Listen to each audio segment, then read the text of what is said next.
To GKRV online classes standard 6। बच्चों, आज हम आपकी हिंदी का 11वां पाठ का प्रश्न चर्चा करेंगे। ठीक है, हमारा 11वां पाठ है पुस्तक कीट। सबसे पहले मौखिक का प्रश्न देखते हैं। ठीक है, मौखिक का प्रश्न है प्रस्तुत पाठ किस विधा की रचना है।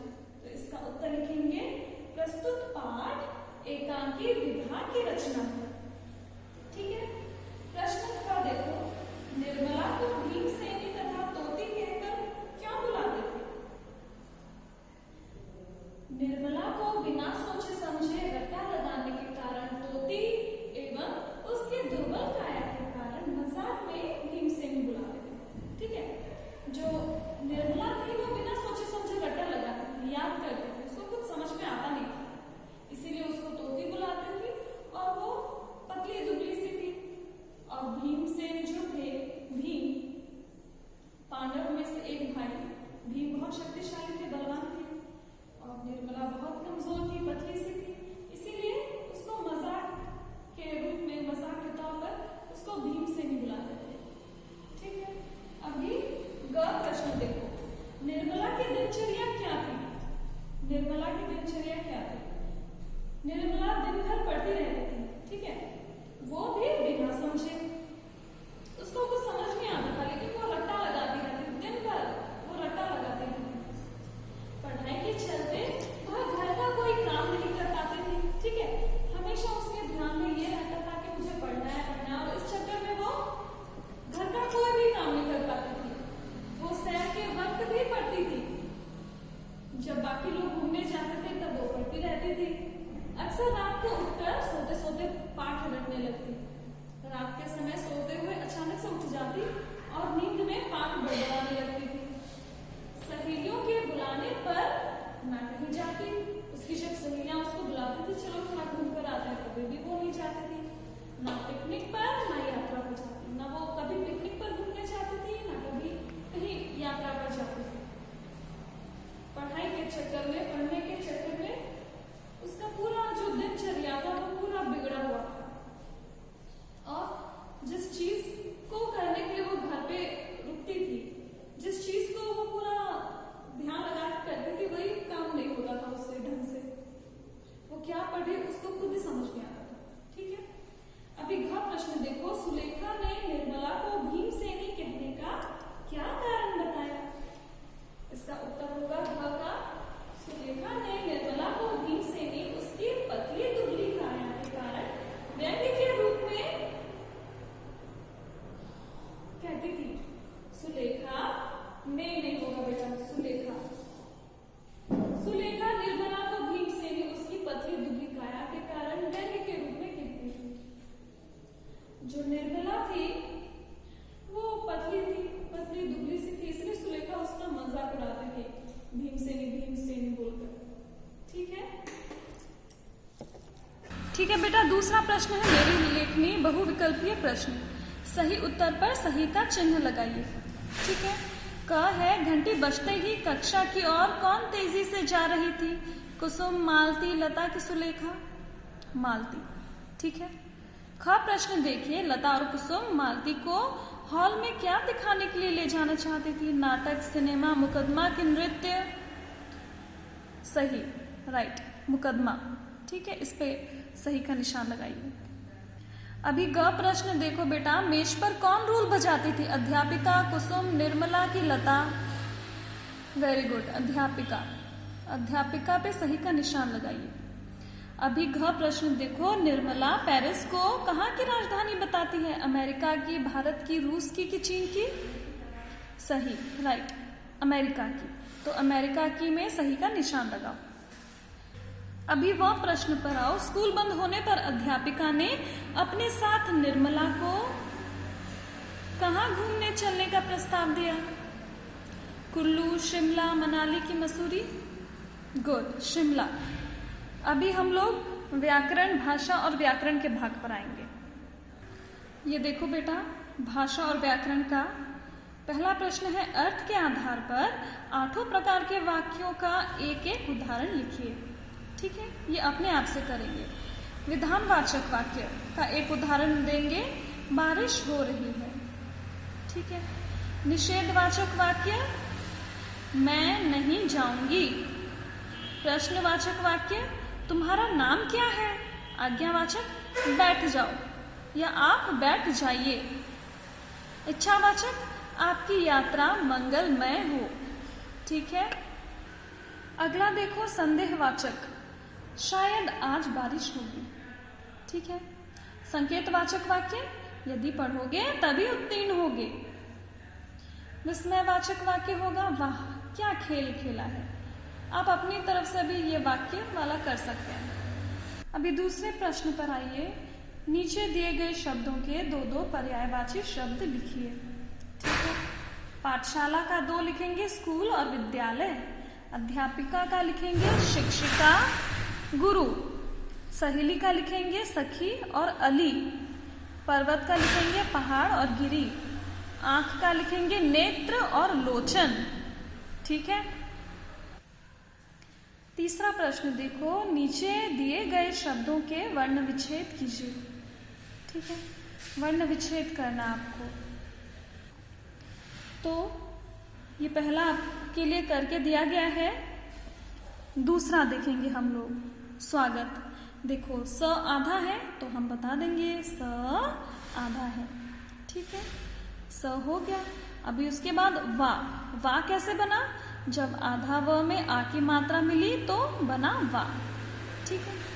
अभी ग लिखेंगे। ग कैसे बना, जब आधा ग में अ की मात्रा मिली। ठीक है। फिर त पे आओ। त कैसे बना, जब आधा त में अ की मात्रा मिली। ठीक है। अभी सूर्योदय, तो सबसे पहले सु को लेंगे। सु कैसे बना, जब आधा स में बड़ा ऊ की मात्रा मिली तो बना सु। फिर यो कैसे बना, यो सबसे पहले र की मात्रा आ रही है तो हम बता देंगे भाई सबसे पहले र की मात्रा आई। ठीक है। फिर उसके बाद यो। यो कैसे बना, जब आधा य में ओ की मात्रा मिली तो वो बना यो। और द कैसे बना, जब आधा द में अ की मात्रा मिली। और य कैसे बना, जब आधा य में अ की मात्रा मिली। ठीक है। ये हलंत ना, आधा आधा, हलंत का मतलब होता है आधा, वो वर्ण आधा है। अभी अंधकार में आओ। अ के साथ अंक की मात्रा लगी है। अ के साथ आधा न है, ये आधा न है। अ के साथ आधा न है। फिर ध कैसे बना, जब आधा ध में य की मात्रा मिली, ध बना। फिर का कैसे बना, जब आधा क में आ की मात्रा मिली। फिर र कैसे बना, जब आधा र में अ की मात्रा मिली। ठीक है। ये वर्ण विच्छेद किस प्रकार से किया जाता है, पिछली कक्षाओं में भी आप करते आ रहे हैं, तो इसमें कोई परेशानी नहीं होनी चाहिए। ये देखो चौथा प्रश्न है, नीचे दिए गए वाक्यों में सही शब्द के साथ निपात का प्रयोग कर वाक्य को दोबारा लिखिए। ठीक है। निपात कौन से क्या होता है, वो शब्द जिनका प्रयोग वाक्य में शब्द पर बल देने के लिए किया जाता है। जैसे यह भी उसी के समान है, भी निपात है। ठीक है। यह भी उसी के समान है। चलो तो पता चल जाएगा। चलो तो पता चल जाएगा। समय ही नहीं मिलता, समय ही नहीं मिलता। भी, तो, ही, ये सब निपात है। ठीक है। तो ये जो वाक्य दिए गए हैं सही शब्द के साथ हमें ये जो ब्रैकेट में शब्द दिए गए हैं ना, इन निपातों का प्रयोग करना है। और कहाँ पे प्रयोग करना है, सही जगह पे उस निपात को लगा करके उस वाक्य को दोबारा लिखेंगे। जैसे पहला है क, भाई तोती नाम का मुझे पता था। तो क्या होगा यहाँ पर, तो और भी दोनों निपात लग सकता है। इन दोनों में से कोई भी एक प्रयोग करेंगे। तो इस वाक्य को दोबारा लिखोगे, भाई तोती नाम का तो मुझे पता था। ठीक है। इसको दोबारा लिखेंगे। ख, जल्दी आओ जल्दी करो, मुकदमा शुरू होने वाला है। तो इस वाक्य को दोबारा लिखेंगे, आओ जल्दी करो, मुकदमा शुरू होने ही वाला है। होने के बाद ही लिखकर इस वाक्य को दोबारा लिखेंगे, ठीक है। ग देखो, जैसे परीक्षा केवल आपको देनी है, ही कहाँ पे लगाएंगे, ही निपात, आपके बाद ही निपात लगाएंगे और क्या लिखेंगे, जैसे परीक्षा केवल आप ही को देनी है, आप ही को या फिर आपको ही देनी है। को के आगे भी निपात लगा सकते हैं, अगर आप चाहें तो को के बाद भी निपात लगा करके वो वाक्य दोबारा लिखेंगे, ठीक है। घ देखो, निर्मला तुम उनसे बात मत करो, अभी भी निपात कहाँ पे लगाएंगे, निर्मला तुम भी उनसे बात मत करो, ठीक है। इस वाक्य को दोबारा क्या लिखेंगे, निर्मला तुम भी उनसे बात मत करो, ठीक है। ठीक है बेटा, तीसरा प्रश्न देखो, लघु उत्तरीय प्रश्न। पहला प्रश्न है, का प्रश्न है, प्रस्तुत नाटक में पहले दृश्य में क्या दिखाया गया है, ठीक है। इसका उत्तर होगा, प्रस्तुत नाटक के पहले दृश्य में यह दिखाया गया है कि मंच पर कन्या पाठशाला में कुसुम, मालती और लता आपस में बातचीत कर रहे हैं, ठीक है। ये कुसुम, लता और मालती फ्रेंड्स होते हैं, दोस्त होते हैं। और ये जो मालती है हमेशा पढ़ाई में लगी रहती थी, कुछ मौज मस्ती नहीं करती थी।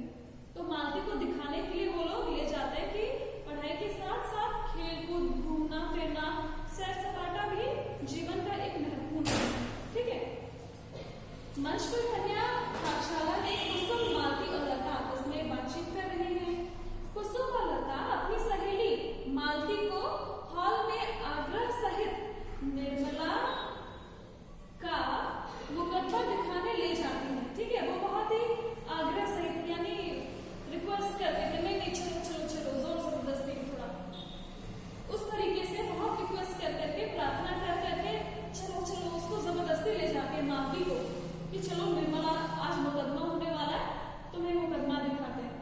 तो आग्रह सहित निर्मला का मुकदमा दिखाने ले जाती है ताकि मालती ये जान सके कि पढ़ाई के साथ साथ सैर सपाटा, घूमना फिरना एवं खेल कूद भी जीवन का आवश्यक अंग है, ठीक है। अभी का प्रश्न देखो, ठीक है बेटा। ये का प्रश्न समझ में आया कि नाटक के पहले दृश्य में क्या दिखा गया था। ये तीनों सहेली जो होती हैं, कुसुम, मालती और लता आपस में बातचीत कर रही है। और ये जो मालती है हमेशा पढ़ाई में डूबी रहती थी, तो पढ़ाई करती रहती थी। तो ये कुसुम और जो लता है वो अपनी सहेली मालती को उनके कन्या विद्यालय के हॉल में एक मुकदमा होने वाला होता है, उस मुकदमा को दिखाने ले जाते हैं ताकि मालती ये जान सके कि पढ़ाई के साथ साथ घूमना फिरना, सैर सपाटा, खेल कूद भी जीवन के लिए बहुत ही जरूरी होता है। खाली पढ़ना पढ़ना भर ही जीवन नहीं होता, ठीक है। अभी ख प्रश्न देखो बेटा। ख प्रश्न देखिए, अध्यापिका ने क्या कहा कि सुनते ही हॉल में शांति छा गई। देखो, मुख्याध्यापिका के यह कहने पर कि शांत हो जाओ, क्या करती हो, बैठना सीखो, कहने पर हॉल में शांति छा गई, ठीक है। मुख्याध्यापिका जब आती है हॉल में, बहुत शोर मचा होता है, तो वो लड़कियों को डांटती है कि शांत हो जाओ, क्या करती हो, बैठना सीखो। ऐसे कहने पर सारी जो लड़कियां हैं वो हॉल में शांत होकर बैठ जाती है, हॉल में शांति छा जाती है, ठीक है। अभी ग प्रश्न देखो, निर्मला क्यों रो पड़ती है। ग प्रश्न देखिए, निर्मला क्यों रो पड़ती है। निर्मला, ग का उत्तर होगा, निर्मला इसलिए रो पड़ती है क्योंकि वह मुख्याध्यापिका के प्रश्नों का जवाब बड़े ही आत्मविश्वास के साथ गलत देती है, ठीक है। निर्मला जो है, मुख्याध्यापिका जो भी प्रश्न पूछती है उससे उन सबका जवाब बहुत ही आत्मविश्वास के साथ गलत गलत देती है। सारे प्रश्न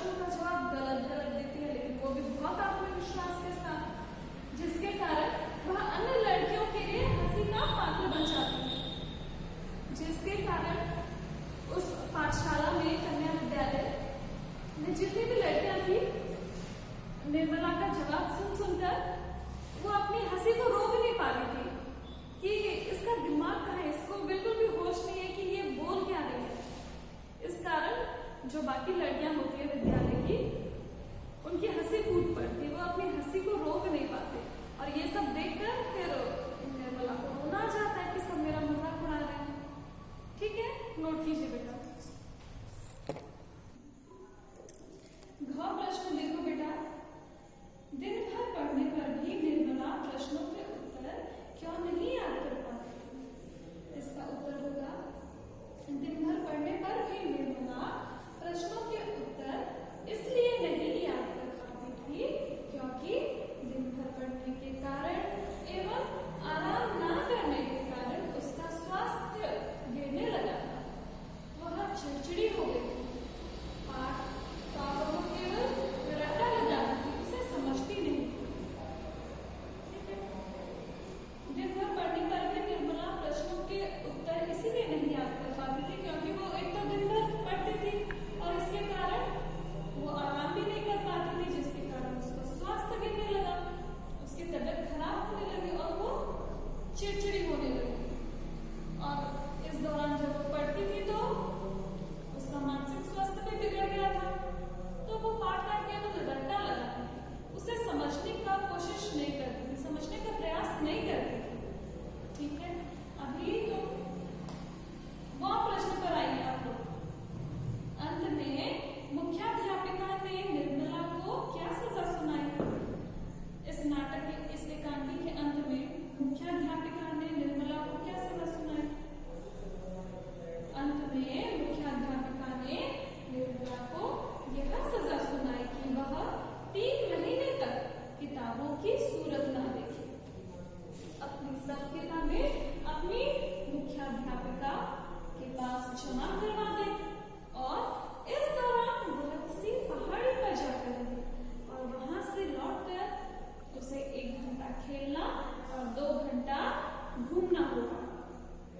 ठीक है, अंत में जो मुख्याध्यापिका होती है निर्मला को ये सजा सुनाती है कि वो 3 महीनों तक बिल्कुल भी किताबों को नहीं देखेगी और वो अपनी सारी किताबें अपनी मुख्याध्यापिका के पास जमा कर देगी और इस दौरान वो किसी पहाड़ी इलाके में जाके रहेगी और वहां से लौटने के बाद वो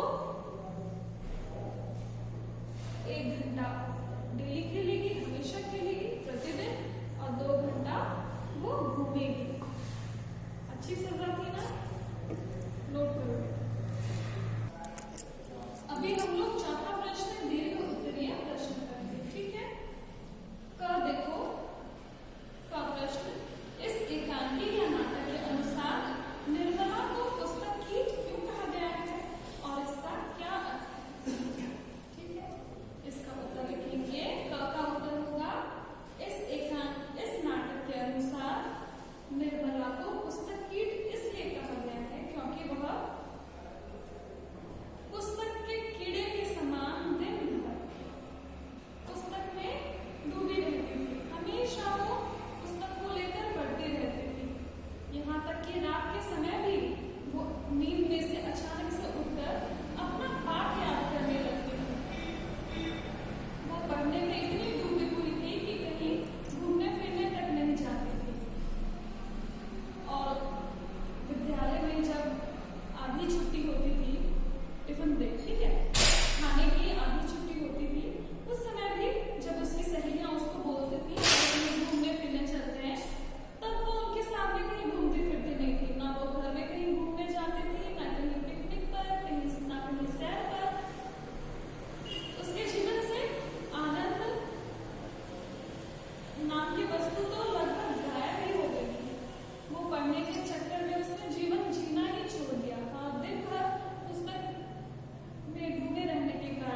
पेज नंबर 117 में आ जाइए।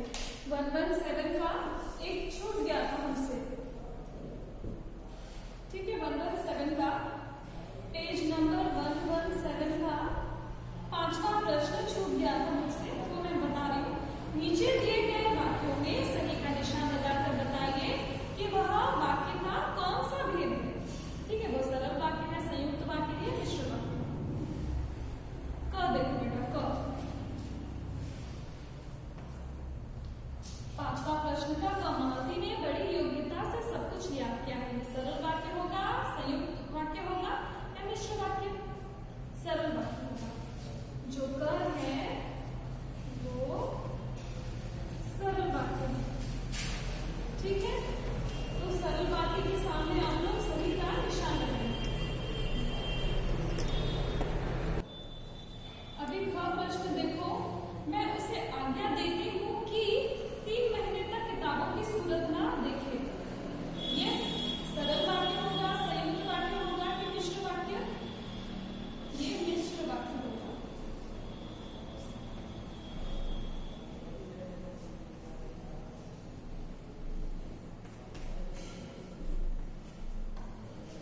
ठीक है, तो इस पाठ में आप लोग क्या क्या करेंगे?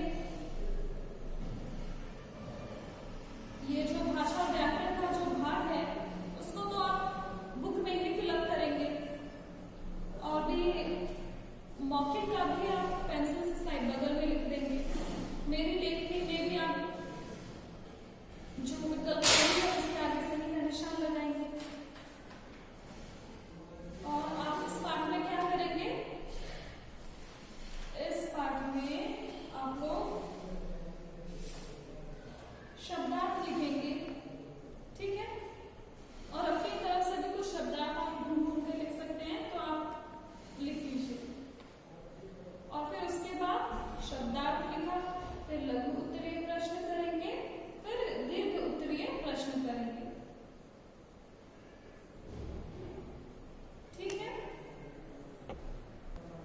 इस पाठ में बेटा कुछ ही आपको शब्दार्थ दिया गया है, बहुत ही 5-6 ऐसे शब्दार्थ हैं। तो मैं कुछ शब्दार्थ लिखा रही हूँ, आप इसको भी नोट कर लेना अपनी कॉपी में। शब्दार्थ, ठीक है।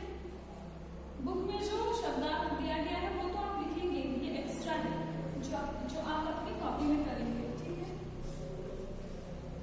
पहला लिखो क्रोध। क्रोध यानी गुस्सा।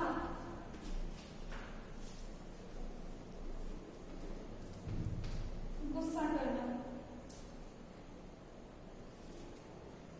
ठीक है। और आगे क्या लिख सकते हैं?